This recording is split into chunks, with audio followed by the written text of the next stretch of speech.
All right, just earlier on, we had that briefing from the IEC there, just giving us a sense of how day 2 of special votes went and also where their focus is when it comes to tomorrow. At the same time, you think about a lot of voters, just over, 27.7 million registered voters in South Africa. A number of people are asking themselves, are we going to see young people going out in their numbers to cast their ballots? But at the same time, you listen to the IEC's briefing, you get a sense that there are some concerning areas. So let's talk about all of this and more, and what the road ahead is likely to look like then with Dr. Thapelo Tselapedi as well as Professor Matebesi, who are joining us here as we look at some of what we've seen on the campaign trail as well, and talk about what exactly the IEC had to say this evening and whether or not should South Africans be concerned. So thank you so much to you both for your time. I'm going to start with you, Professor Matebesi, because when you think about the fact that the IEC is going into tomorrow with concerns for the safety of its staff, concerns for what they call an endeavor to discredit the outcome of this election, how concerned should South Africans be about that? No, thank you, Bongiwe. I strongly believe South Africans should be concerned. And remember, the first salvo about the credibility of the IEC has been shot by the former secretary of the African National Congress when he had question marks about rigging. And that is really concerning. But I think it's very commendable if you look at over the number of years, a couple of years, how the IEC has been managing our elections. But fact of the matter is some of these glaring mistakes that is happening in terms of ballot papers, the transportation. We've heard what the IEC have stated in a response to that. But fact of the matter is such things, when they happen, they do reflect badly on the IEC as an institution. For you, Doc? Thank you for that. Look, I think it's quite important that the briefing was done. But of course, quite a lot of stuff that was said were concerning, especially the issue about the safety of the staff members of the IEC. But I think for me, what also stood out more was the issue around that there's clearly a targeted agenda to ensure that these elections, at least in the image of whether international community or South African citizens, that they were in disrepute, and therefore that the AIC is unable to conduct the affairs in a free and fair manner. So I think that's quite worrying. And if you see some of the, at least, discourse or words coming from particular political party leaders, there has been a problem in terms of saying, well, these elections are not going to be free and fair, and therefore nobody's going to vote. And I think it's important here that the IEC should have really also emphasized, that Terry Tselane should have also emphasized that apart from the IEC, they need also the police to operate. They need also for them to do their investigative role, make sure that there's compiling of evidence, then on the part of the judiciary, that the investigators are able to translate all of these things into prosecutable issues. So I think obviously we must not look at the IEC as the only role player in these elections, but certainly especially the role of the police. I mean, just yesterday, or, when I went to go vote, there was no police, quite a few IEC officials, and there was no also party agents. So those sort of teething issues we do not expect for tomorrow, but it's something to watch out for moving forward in the week. And before I move on to Prof, I would like to stay with that, because in some of the stations as well, when you look at the systems going offline as people are about to cast their ballots, that also doesn't augur well with some of the electorate.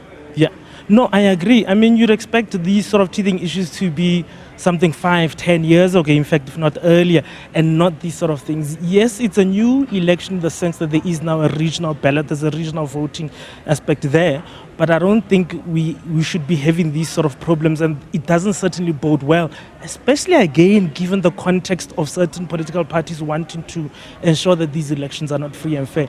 So yeah, we'd have to make up our minds for the voters as to how then do we proceed in terms of understanding these elections.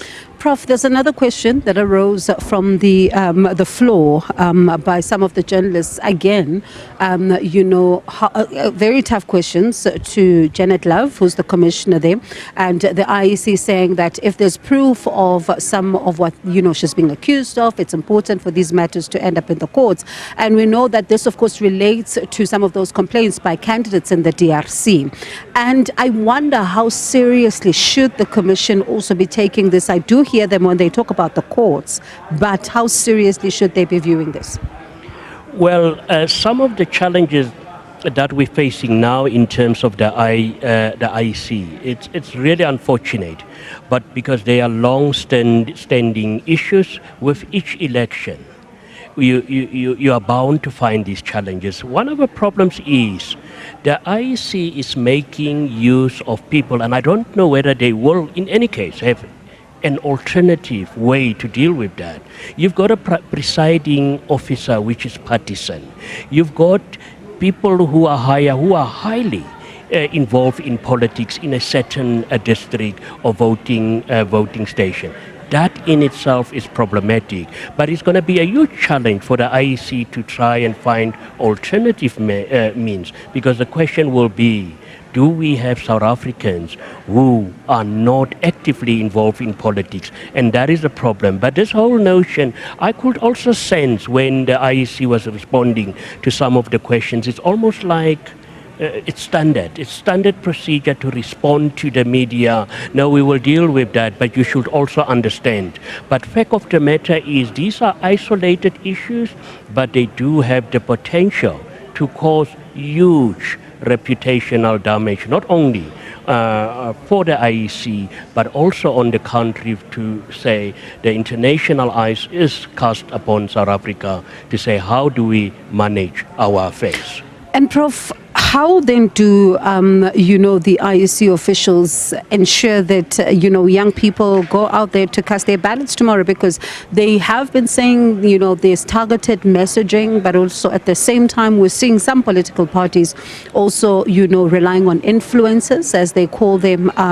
Some are saying that they are the new word of mouth. Have they done enough to get more young people to vote tomorrow? Bongiwe, I'm going to be brutally honest here. I don't think our voter education this time around, and this is my very, very subjective response to your question, has been at a level where I've been become accustomed to in the past. Perhaps the IEC should have done much more than what they've done. But fact of the matter is, we're sitting with a huge challenge here in terms of our youth participating not only in the elections but politics in general, because there's this notion that politics is a dirty game. It's not a dirty game. The question that we need to pose to our future leaders is, what kind of country do they want to inherit if they don't want to participate? It's going to be a huge challenge, because that high number of registered young voters does not necessarily mean they will go out tomorrow and exercise their democratic right by going to vote. But I think this is an opportunity to once again encourage our young voters, young registered voters, to go out in numbers, because it is their democracy, it is their future. And Doc, when you look at young people, looking at their statistics in South Africa, looking at where they're finding themselves now, how much power or impact would you say they have, particularly when you look at the outcome of the election? Look, certainly if they were a bigger bloc voting-wise, they would have a lot of impact. I think it goes without saying that when we look at that bulk, that youth bulk, quite a number of them are unemployed, quite a number of them are without skills, post-matric education is lacking, and so on. And they're obviously in places where there's a lot of inequality, underdevelopment, and so forth, obviously predominantly in rural areas as well, to a large extent. So obviously there are problems and divisions that make it difficult for them to cohere as a group, whether politically or socially. But certainly I think there is a space for them to articulate their own voices, especially when you look at issues or platforms such as X or Twitter Yeah. or Facebook, Meta. And I think you've seen in terms of value chain of the media, from the Fifth Estate or your Meta groups into mainstream media, into TV, there has been an impact. Similarly, you see that impact as well at the policy level. So I think they have managed outside of the political domain to also influence outcomes. It may not be easily discernible, but I think it's quite clear that there is pockets of engagement with that political terrain. I'm going to ask you the same question to both of you, and I'll start with you, Doc. Do you think political parties are speaking to them, or they speaking at them, or are they speaking with them? It's a difficult one. I think there's two issues at least that come to my mind. One, there's the issue of formatting. So what sort of platforms are they engaging? What sort of platforms are political parties engaging with when it concerns youth? I can't imagine that a lot of youth are reading Mail and Guardian or Sowetan or Sunday Times and so forth. It may be an issue of economic or financial power and so forth. So that's one. But two, yes, certainly I don't think a lot of political parties are engaging them directly, where it is a sort of bilateral or two-way conversation between the youth and older people. But of course, there has been justice from some political parties around the issue of, well, you can't, for a person who's just finished post-matric or post-university, you can't be asking for experience, give them internship without the requirement of years of experience, because that's impossible, all right? So there have been those sort of gestures, but I've not seen sort of any integrated and consistent pragmatic approach to those block of voters. Prof? Yeah, very interesting question. But I think one question that we should ask, if you look at the average age of some of our leaders in South Africa. I mean, some leaders, I strongly believe that should have, a decade ago, should have said, I'm now handing over the baton. But this is not what we are seeing in South Africa, and that's why today we've got 53 people contesting, vying to be the president.